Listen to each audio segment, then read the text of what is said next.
welcome to another episode of Bold and Brown. Yes, my name is Rupa, And my name is Vinay. and we're going to be talking about a very interesting subject. Okay, I know we say that on every podcast, and I'm sure there's going to be a lot of comments following this. And we would both love to see the kind of comments and opinions and thoughts around this. And I guess we're here maybe speaking from experience a little bit. I can speak for myself and share a little bit of experience I've had as well. And that topic is going to be arranged marriages, or should we say family arranged marriages versus love marriages. Interesting topic around, I would say, the brown community especially. Yes, there's advantages, disadvantages. Let's go through the advantages first and foremost of arranged marriages. What do they look at? Parents, they look at other families. They look at the parents of the person who's getting married. They look at how they're like, their background, their culture, where they are in business. Like, are they in business, or are they in a job? Are they not working? They look at all these aspects to make a well-informed decision of who they want their son or child to marry. I think it's, if you look at it from that perspective, I think it makes logical sense, because you can learn a lot about a person by looking at their parents. It can give you a lot of direction and understanding of where they're going, because obviously people will pick up the habits and the traits of their family. So probably that's the biggest advantage. Anything Absolutely, yeah. I mean, it goes back like generations and generations, right? I mean, if we even look back at our parents, grandparents, great grandparents, I mean, I know that with my grandparents from my dad's side, so my dad's parents, when my granddad was born, my grandma was 4 years old. So she's actually 4 years older, or she was 4 years older than my granddad. And as soon as my granddad was born, more or less, or maybe a few months old, the both families came together and they said, we want, our son to be in your household for your daughter, and we're going to arrange it. And literally that's how it was done. Like, talk about legalities, right? There was no such Yeah, thing. we're like, get in trouble. But it's done from the aristocrats, kings, queens of certain countries would. It was a way to keep the wealth Yeah. within, the family, or within a certain group, the wealthy with the wealthy. So it's not just people say, oh, it's a backward, old, low income people, for example. It's not. It's done by kings and queens, the British Empire, or any kind of, if you look, we've got a map here of the world, and it was done. Obviously, the advantages are that you are making, let's say, more of an informed, logical, calculated decision, rather than just emotional. You love someone, you're getting involved. So the advantages are, that's the big advantage, that you're going through the you're looking into their background. Disadvantage, obviously, it can, unfortunately to say, it sometimes back in the day was done without the permission or the go ahead from that person.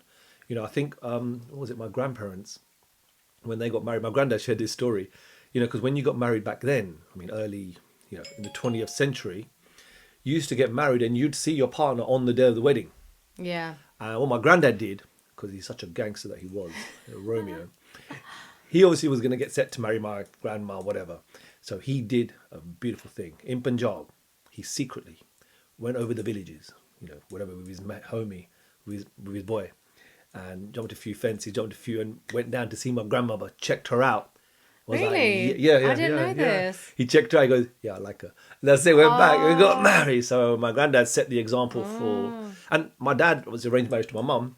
He said, actually, because my mum's dad and my dad's dad were friends, and he said to me, I always wanted to marry your mum.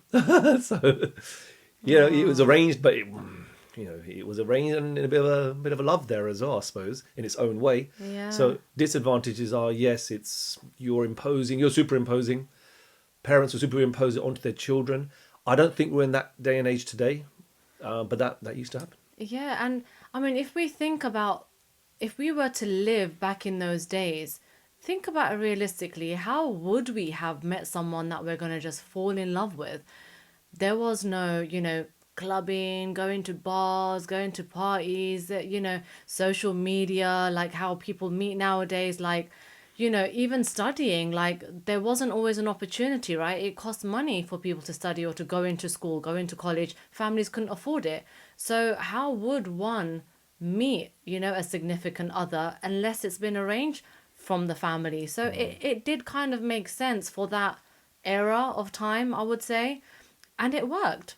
It worked for so many people.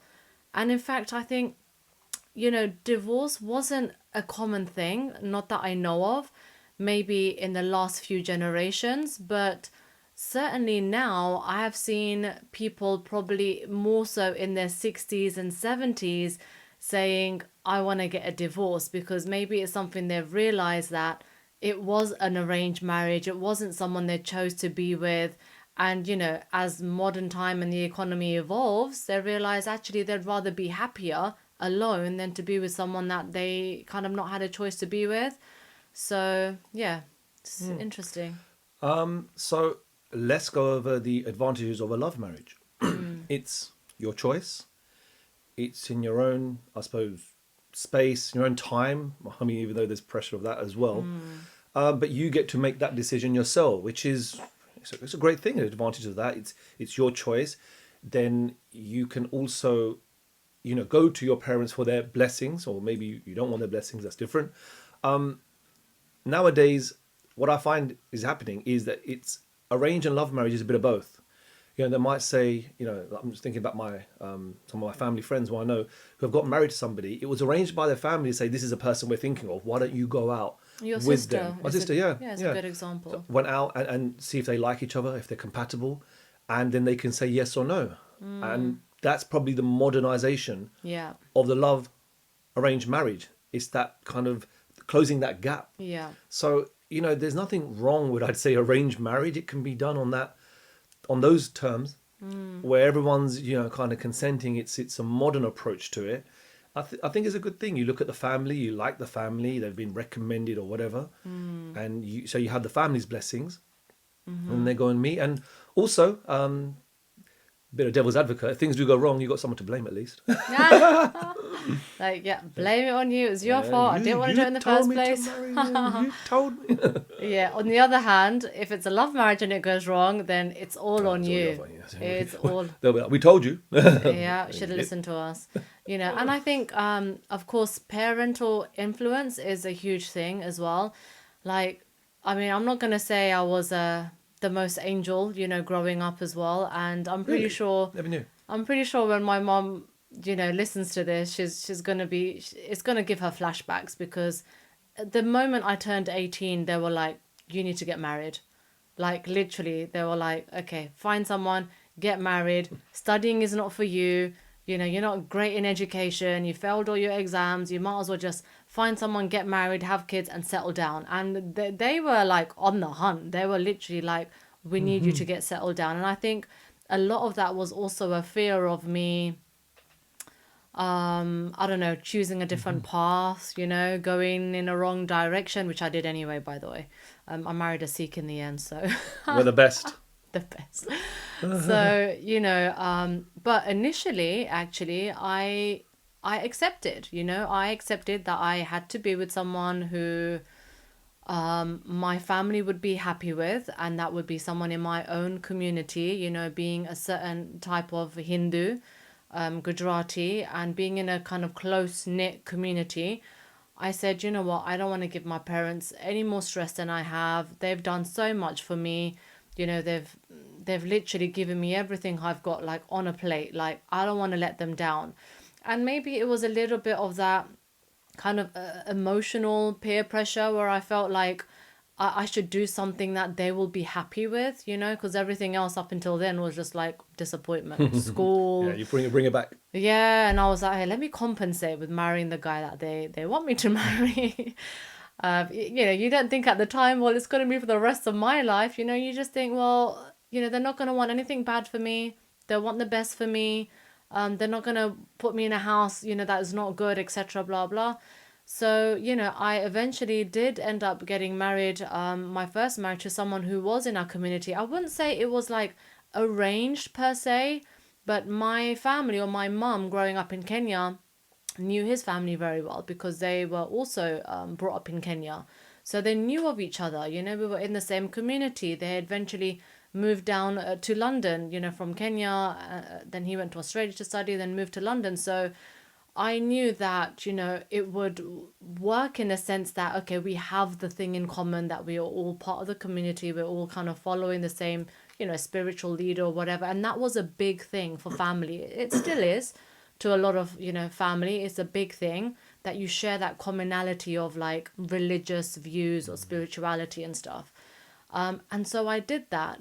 But I think for me, I was never in love, and I remember asking my dad this question before I got married. Actually, I asked him a question. I was like, "Oh no, I think it was just after. You know, I was going through a rough patch, and I said to him, Dad, you know, I'm not in love with him."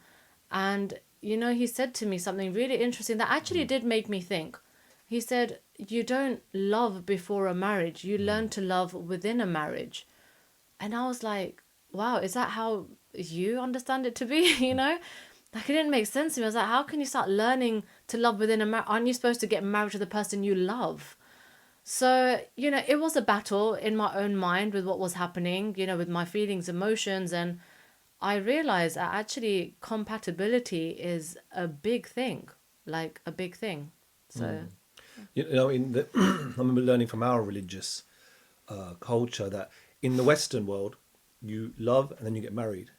In the Eastern world, you get married then you love, and that's not an Asian thing, because I don't know if you've watched the film Coming to America, and if you haven't, I highly recommend. oh yeah, your And favorite movie. I've seen that so many times, and number two as well. By the way, I still love that as well. It's not as good as number one, but it's nostalgia. The nostalgic in me loves that movie, and there's a bit where, you know, those of you who have seen it, African king is going to find his wife, and he was challenging his parents, saying, well, you know, because they had arranged marriage. See, it was common in all cultures. Yeah. And they said, you know, Mum, how can I love this person? And she said to him, son, you will learn to love. He goes, over the years, I've come to love your father. So that used to happen. And I don't know whether it's good or bad. I mean, it happened. I can tell you one thing statistically, the divorce rate is the highest in Western cultures. It is the highest, especially in America. I mean, I think it was something 60, yeah. 60, it's Crazy, very high. yeah. And in Eastern cultures, it's minimal. Now, you may argue, and you're probably right, and say, well, because the women are so, you know, in society, their position is so low that even if they want a divorce, they can't, which is probably, unfortunately, painfully true. Because in the Western world, the women, more rights, will voice their opinion, and that's great. That's women empowerment.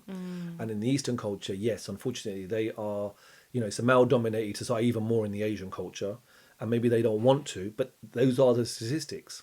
So there is good and bad in each, and I Rupa myself as well. I mean, no, I've always had, you know, I've had long-term relationships, been my choice, and after 7 years in the longest relationship I had, that was a difficult period. And I remember meeting Rupa. When I met Rupa for the first time, those of you who don't know the story, it was love at first sight for me. I saw her, I wanted to marry her straight away. And it was just like, you know, my brain said to me, you should marry that girl. That girl should be your girlfriend. And it wasn't just the way you looked, it was the way you're carrying yourself. You're very traditional, very Indian, as in you had Indian culture benefit, I mean, beliefs. So I was thinking, this person will just fit with my family. I could just see her, you know, kind of gelling.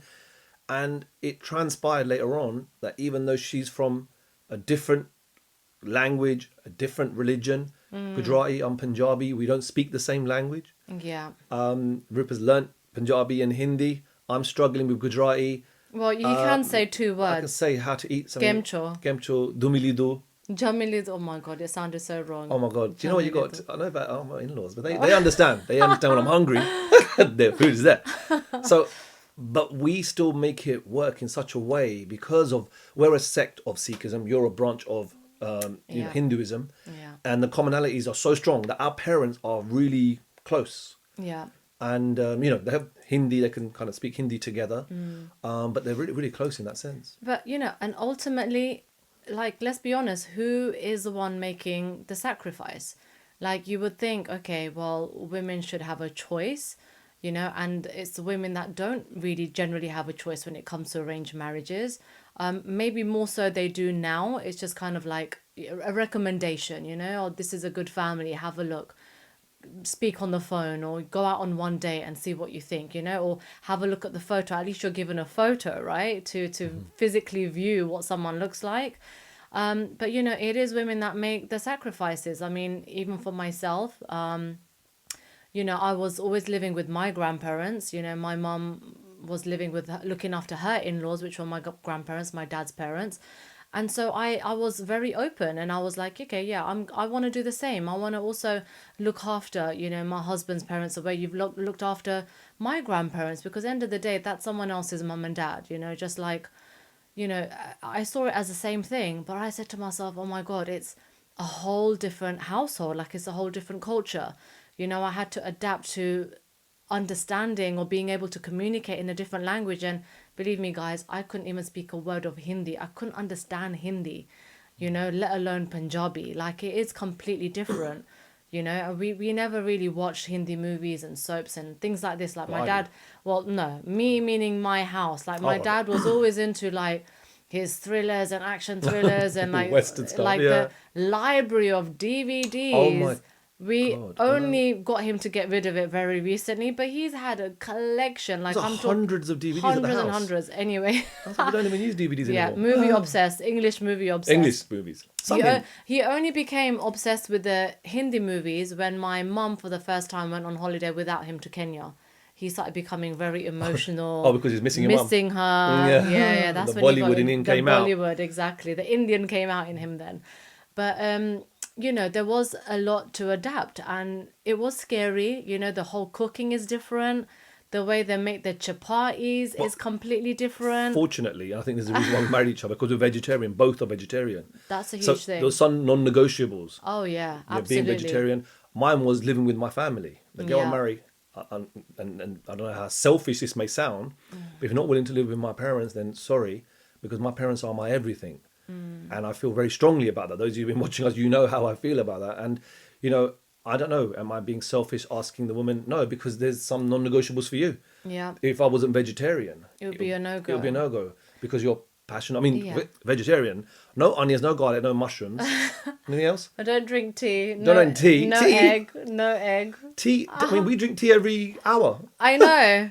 And like, just had- how many cups have I had today? and scrubbing those saucepans with tea and stuff. I'm telling you, sacrifices. But anyway, but yeah, absolutely, there are non-negotiables for me as well. Even if it was someone who said, "Oh, well, I eat meat outside, but I won't have it in the house," I would have still been like, "Hell no, sorry." And there was a further non-negotiable that I had to go to the mandir and all its events. Do you know what? If you're gonna keep bringing this up all the time, No, it's a good. I'm gonna. Just What about your other non-negotiable? well, just to let you know a secret. Mm-hmm. There are a lot of important days in the community. There are a lot of Vinay, special days, seriously? and important days, and they're very important.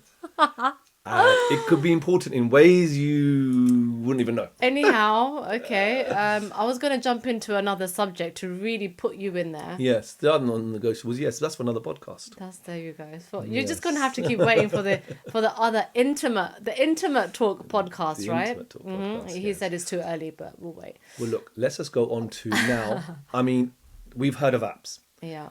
Deal Mill, Shadi.com, Muzmatch. Actually, you know so many people that have met on Shadi.com. My cousin. I met, Yeah. and they're living lovely, great, happy lives, and your friends I as think well. it's great. It's a great thing. I mean, I don't know what this whole, people just hear arranged marriage. Oh my God, it's like living with parents. Oh my God, I'm Yeah. like, why don't you have a bit of an open mind? Yeah. Calm down, drop the ego, just kind of, just be open to the suggestion, or maybe let's, have a chat about it. And, there's some, great stories of people meeting there and living amazing, incredible lives. We've witnessed and seen many of these people. Exactly. But when you're meeting someone, ask yourself the question, like, what's more important? Is it compatibility or is it chemistry? Because this is a thing that, can really make or break. And I have realized from my own experience, like, chemistry can be temporary. It can be something that comes, goes, you have your phases. It can also change with personalities, right? Like, for example, someone could be so good looking, but if I know their personality is horrible, they've got 100%. an ego or arrogance, like, I'm not going to find them good looking at all. And it's the same for a girl, right? Like, if you know that someone is so arrogant and stuck up, like, all of a sudden she doesn't look as great as she thinks she looks. Like, so that chemistry can come and go, but I think compatibility is so important, and it's something I didn't learn the first time round. Like, do you share the same vision? Do you share the same goals? Do you have the same worth ethic? Do you have, like, you've got to agree on so many things. I'll tell you what breaks my heart. Like, people that I personally know have, they've fallen in love. Okay, it's a love marriage. They've chosen their own spouse. And then a few weeks, even down the line of marriage, a few months, they've decided to separate or divorce because they had an argument over money or over a house. Whose name is going to be on a house? Who's going to be paying for a mortgage? And I'm just like, don't you have these conversations before? Like, these are really important conversations to have. But we never had those. Well, did we? No, we didn't really. We just knew. Do you know what? And we knew it was going to yeah, be, because when you meet somebody, I feel that yeah, they're like you, and the energy, yeah, like you said, it was something where it was indirectly communicated. yeah, We are just going to get on, like, with everything that we do, yeah, with situations, everything's just shared. It may be officially, yeah. unofficially, but Kevin O'Leary, it's a huge success story. What's that program he's on? Dragon's Den. Yes. And Was it Shark? No, Shark Shark Tank. Tank. Sorry, Yeah, Shark Tank. the US version. Yeah, and he goes, well, when you meet somebody, because he's speaking from the Western perspective, he goes, divorce is so common.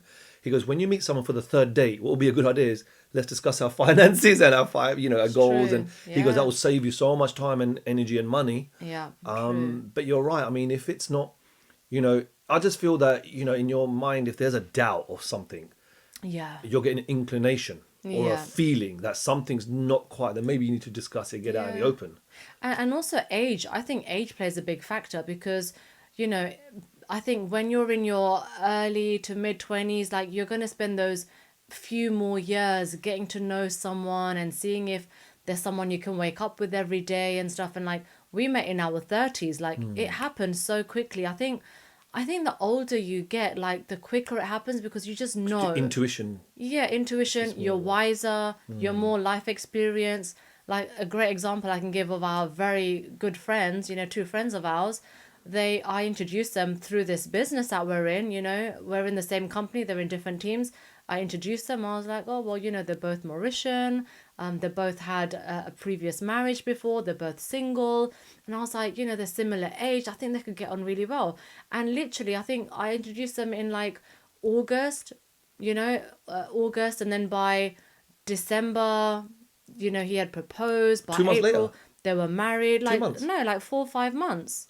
4 or 5 months, and they were married like within 6 months.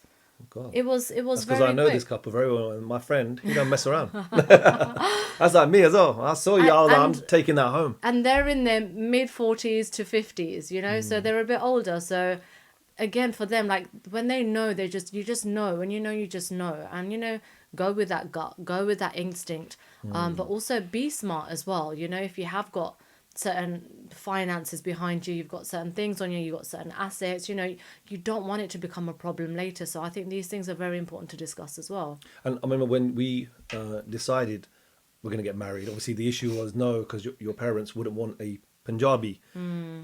Forget a Punjabi, they didn't want a Gujarati of a certain, they Yeah. wanted it to be their own, Yeah. area. Yeah. And they wanted it to be specific from that following. So Punjabi was completely out of the question. But I remember I said to you, and I was like, I'm only going to marry you with your parents' permission and blessing. Yeah. Because I knew how much family meant to me. Yeah. And I just had a feeling that we're going to meet, and we're going to, And I remember seeing my mother-in-law for the first time. She's the head of the family, the mother-in-law. She's the head of the whole She's community. head of the whole, forget the family, community. And I saw her, and I know, I'm going to speak to Mum about this. I don't remember Mum remembers. But I remember, like, I came into the house and everything, and there was like a conversation, like, when someone's talking to each other across, but you're seeing someone across the two conversations. And I saw my mother-in-law, she saw me, and then within 2 seconds we walked and we kind of hugged over like this other conversation. And me and mother had an in-depth, long conversation, although it lasted a few seconds. about, listen, I'm going to take your daughter. Is it cool? She goes, yes, of course. Now I've seen you. It's okay. Now we go hug. I'm going to look after her. I promise, Mama will. Let's do it. And that took 1 second. But I knew we're going to get on. We're going to like each other. And now, it's energy. yes, isn't me it? and my in-laws are like this. So there's one secret I learned, guys. Are you ready? For me to become like this with my in-laws, Here we go again. I had to become like this with the Mondays. Do you know what? If I get a penny for every time and I'm really glad because it makes you more of a spiritual person. You know, it makes you more religious. At least he's thinking about God all the Guys, time. Yeah.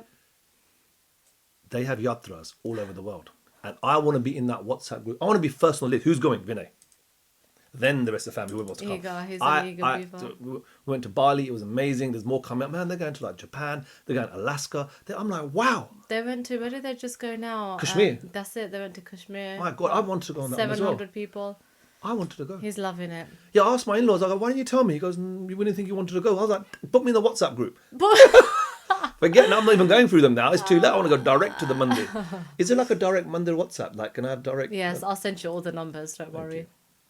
So anyway, wrapping this up, ladies and gents, you know, there's a lot of controversy around this subject, but I don't think that, you know, it's as deep as what people may feel. Like, you know, as Vinay said, be open-minded.